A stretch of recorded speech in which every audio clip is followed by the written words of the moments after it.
ചിലപ്പം ഗുരുപൂജ വിവാദം വലിയ വിവാദമായിരിക്കുകയാണല്ലോ. ഒരുപാട് പേർ അതിനെതിരെ പ്രതിഷേധവുമായി രംഗത്തെത്തുന്നുണ്ട്. അതിനെപ്പറ്റി സാറിന് എന്താ പറയാനുള്ളത്? ഗുരുപൂജ, മാതൃപൂജ, പിതൃപൂജ ഇതൊക്കെ നമ്മുടെ സംസ്കാരത്തിൽ മാതാപിതാ ഗുരു ദൈവം എന്ന് എത്രയോ ചെറുപ്പനാൾ മുതൽ നമ്മൾ പഠിച്ചു. ഭാരതത്തിനൊരു തനിമയുണ്ട്, സംസ്കാരമുണ്ട്. അച്ഛൻ, അമ്മ, ഗുരു, ഇങ്ങനെയുള്ള ജീവിത ധാർമ്മിക സാംസ്കാരിക മൂല്യങ്ങളാണ് നമ്മളെ നിലനിർത്തുന്നത്.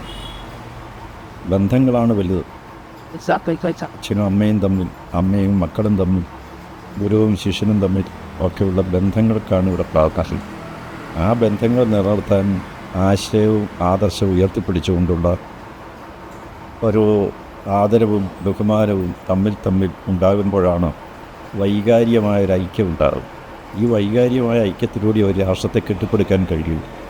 പരസ്പരം വിദ്വേഷിച്ചും തമ്മിൽ തന്നെയും ഭൗതിക വസ്തുക്കൾ നേടിയെടുക്കാനുള്ള വെമ്പലിൽ മാത്സര്യമുണ്ടാവുകയൊക്കെ ചെയ്യുമ്പോൾ ശിഥിലമാകുന്നത് ബന്ധങ്ങളാണ്. ശിഥിലമായ ഒരു സമൂഹത്തിന് എങ്ങനെയാണ് ഒരു രാഷ്ട്രത്തെ കെട്ടിപ്പടുക്കാൻ കഴിയുക?